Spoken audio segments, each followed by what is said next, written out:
year 2008, Mumbai suffered one of its most horrific terrorist attacks our country has ever seen in recent times. A Pakistan-based Islamic terrorist organization carried out 12 coordinated shooting and bombing attacks which lasted over a period of 4 days. A victim and a survivor is Reshma Khiani, who is a mother, wife, and a homemaker. She was shot 6 times and a bullet is still lodged in her pelvic area. A grenade rendered both her arms invalid for months, and she lost many of her friends on that fateful night of 26/11.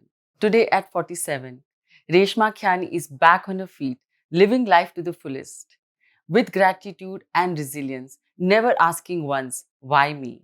So it's my pleasure and honor to welcome Reshma Khiani, my friend and fighter. Hi, Reshma. Hi, Suman. Thanks for having me here today. It's a pleasure to be here with you. No, it's my totally my honor, Reshma, to have you on our show because I know your story and I have suffered those days too because you're friends and I know many of the people who have suffered in that fateful night and lost their lives. So I understand that, but thank you for being with us today. So how did you end up going to tiffin at Oberoi that day? I think at that point you were living in LA with your husband and son. Yeah, so I had actually come to Bombay. My cousin was getting married on the 30th of November, and my sister had recently got engaged. So I planned the trip to attend the wedding and do the shopping for my sister's wedding. Okay. And we were supposed to be moving into the Grand Hyatt for the wedding functions the next day on the 27th. And since I'd come to Bombay after a while, I've made a plan to meet my friends and cousins for dinner before moving to the suburbs. And Tiffin was just chosen as a place because it was the new place to go kind of thing. So that's how we ended up there that night. No, I've been to that restaurant, yeah. Like everyone likes to, yeah. It's very bright and nice. Yeah, I understand. So I know it must be difficult for you to recall that dreadful day, but can you tell us something about it? Yeah. So how many of you were there? So we were 6 of us at dinner that night, 2 couples and 2 of us without our husbands. It was our good friends Monica and Ajit Chabria and my cousin Mohit and his wife Lavina and Lavina's sister who's also a very good friend, Poonam. So 6 of us had gone out for dinner. A couple more friends were supposed to be there that night, Sunil and Jasma, but Jasma had a headache, so she couldn't. And Sunil was flying down or taking a flight next day? Something like that. I don't remember the exact details. I just know that they couldn't make it. And because I was going to be coming back into Bombay, into town, should I say, after the wedding, I said, no problem, we'll meet up again once I'm back. And I didn't push the issue. And for the first time, we were all on time to dinner because otherwise Monica and Ajit are never on time to pick me up. And I gave them a firing because I'm very punctual. I know. And I told them, you have to be on time. And Mohit and Lavina also reached on time. And we, by coincidence, all met downstairs in the lobby. So we all went up together to the tiffin. To the restaurant together, got our table.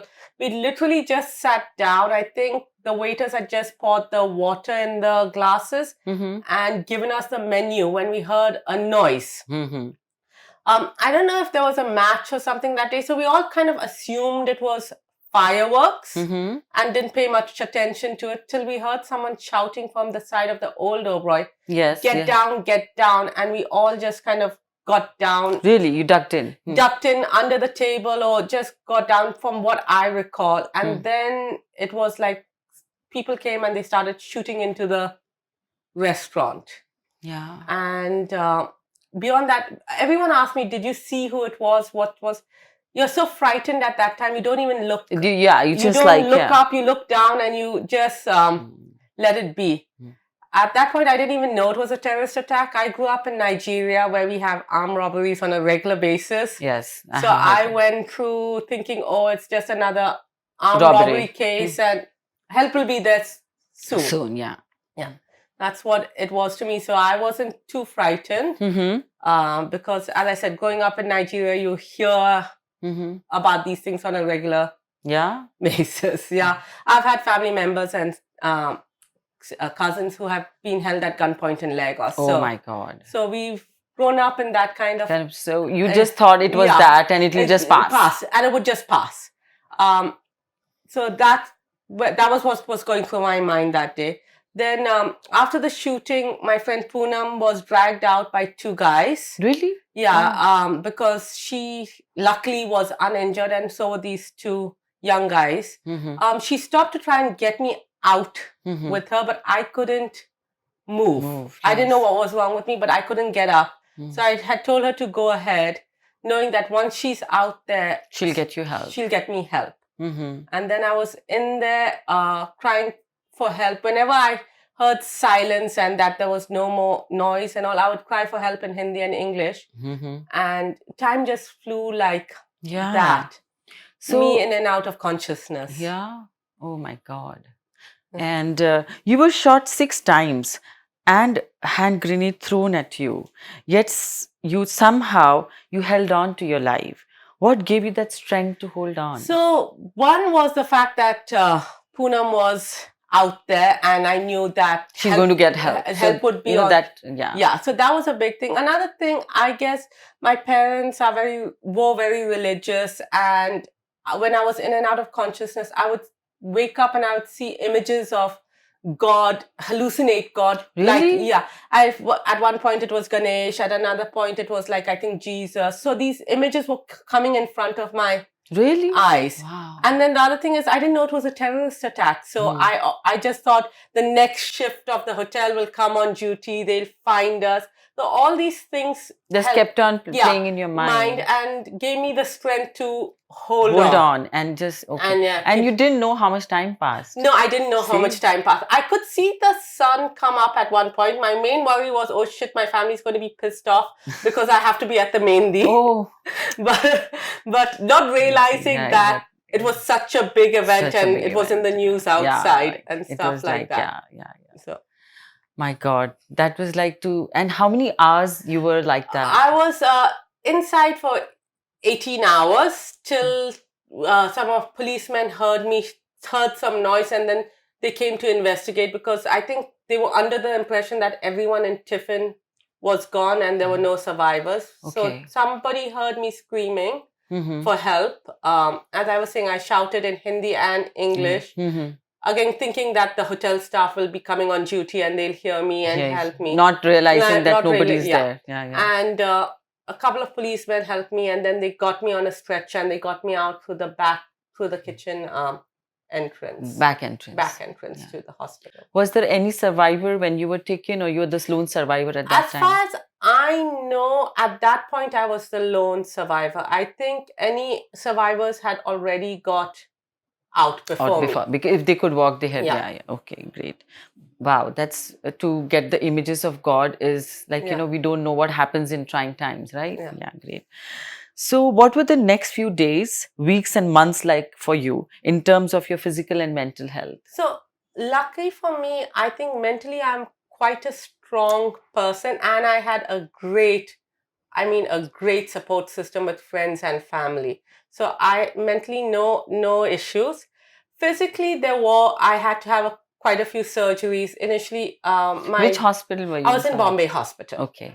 My left arm was detached, so there was like about 14 inches of bone blown off and 14 inches of nerve. Really? So it was hanging. 14 inches is like this much? Yeah, it was about this much.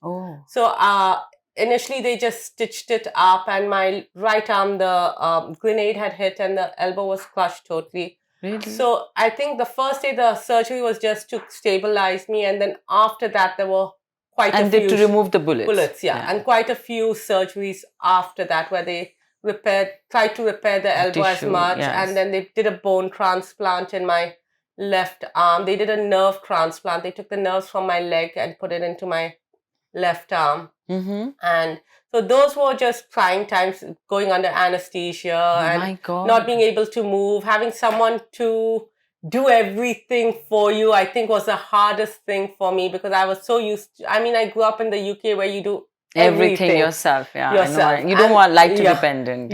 So found it the hardest being dependent on someone to change my clothes, brush my hair, help me take. This was even because your arms were just not. Yeah, my arms in hospital were hung up, so that they heal. Yeah, they heal, and my legs were bandaged. So for I think the first week or so, I was in bed. I couldn't move.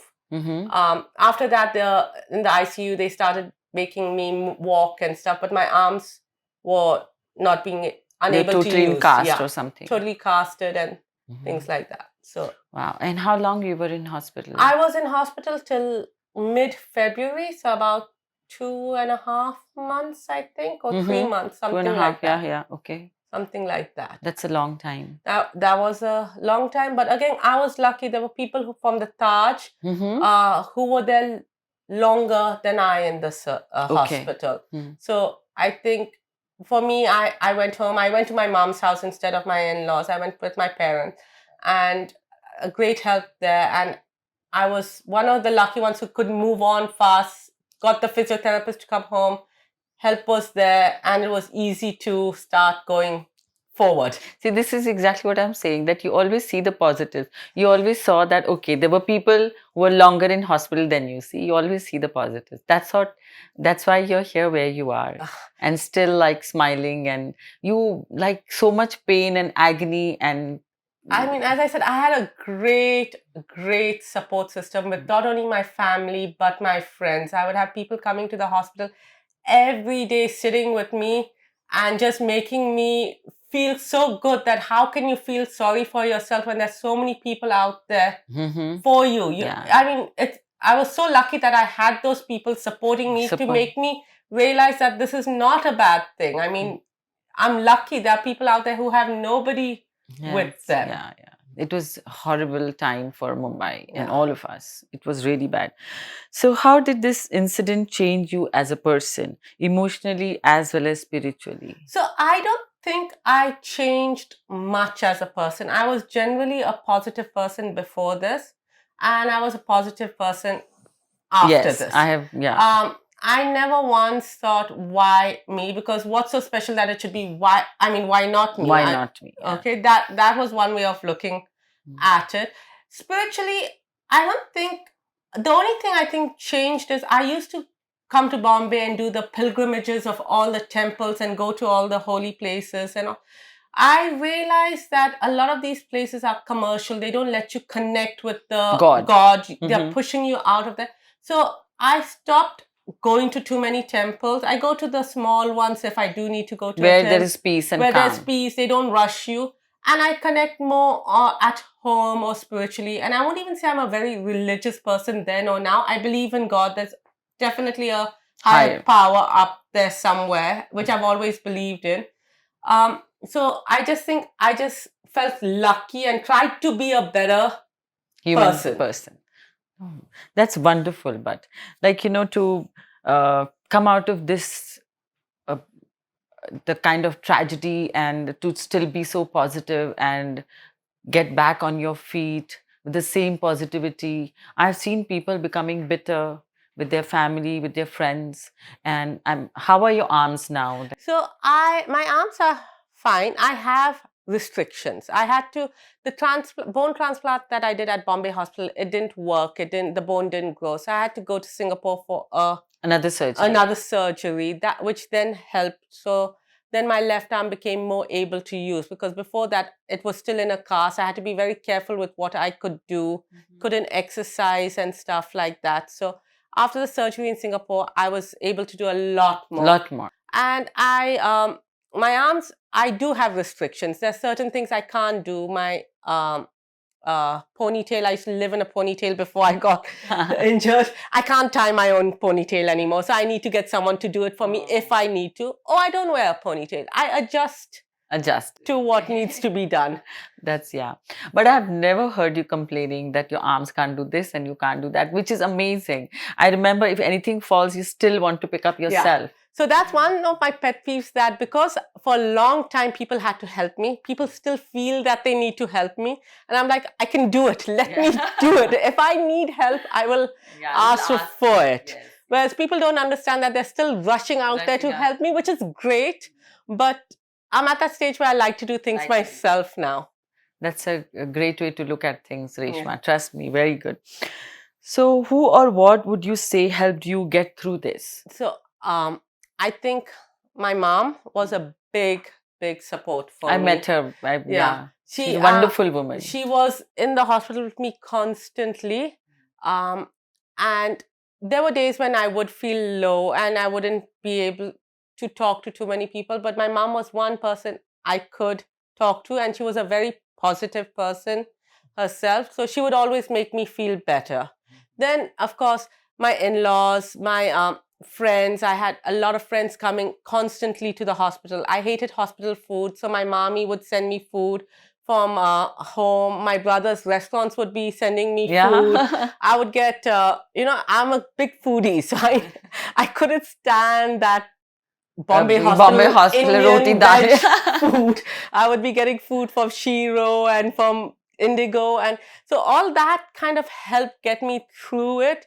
The small little pleasures. My mom-in-law looking after my son when he moved, because my husband and son were in LA at the time. They were not there with you. They were not there, and they were told not to come till my son finished his semester in school, and they moved to Bombay in that Christmas vacation. So when they came, my son was being brought up by my mom-in-law, and to have that knowledge that he is safe.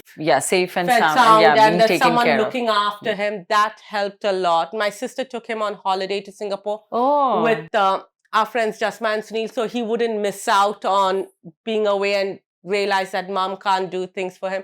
So all these little things that people did for me got me through everything. So it's not one person. It's not one person. Which is so well put. Very nice. So you mentioned feeling guilty for suggesting going to dine at Tiffin. How did you get over this? So I felt very guilty because one, my cousin Mohit, who was with me, hated Japanese food.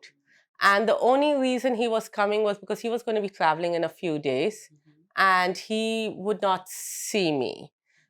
And Tiffin was suggested because Monica had been raving about us going together when she'd come to America in the summer. So I was like, we have to do that. So I was like, when this attack happened and I found out that they'd passed away, which was about a month, or no, it was about 2 weeks after I was You were not told that. I was not told. I started thinking, why did we go to Tiffin? We could have gone to Shiro, my brother's place, or we could have gone to another kind of restaurant. It's always if. And the way I got through it is because my aunt, who is Mohit's mom, my dad's sister, she is amazing, because she would visit me in the hospital, I would never know. Not once did anyone make me feel that it was my fault. It's no one's fault. It's just like had to happen. It took time. Every time I would talk to my aunt or my cousin, his sister, I would feel guilty. I would not want to look them in the eye properly, but they never let me feel that way. They acted like everything was fine, and they never made me feel, oh, why you, or why this. And another thing I realized also is that there were people who were supposed to be at Tiffin or Taj who were never there. Or I know many people. Or people who told me that so-and-so wasn't supposed to go there that night, and they ended up being there and they got into this. So I then realized that it's not your doing. It is part of destiny, and when you're supposed to go is written up there, and I would not be able to change it. Very smart. Good. Like it's all written and you can't really much do about what is supposed to be. So what has helped you move on and live your life to the fullest today? Well, now it's like almost 11 years. Yeah. Right? I feel we all have choices in life. There's always the choice to move on or to wallow in self-pity. It's what we choose to do. I chose to say, this is my life. I don't want to give up. I want to do things. Maybe I don't want to be the most successful career woman because I'm not working or anything, but I don't want to just sit back and say, that's I have this disability and I can't do anything. And so I just made the choice to move on. I think that's the simplest way to Yeah, I say have it. seen you at every party and you're always smiling and you have one of the best smiles I know. Thank you. So that's great. That's great. So your advice to other women who have gone through a tragedy as terrible as yours, what would be? So I don't think I'm qualified to give advice, Of but course. as I said, there's always a choice. Yes. One can sit there and say, why me? This should not have happened to me. Why could it not have happened to somebody else? But instead of saying that, say, this has given me an opportunity. It has given me a lesson to learn.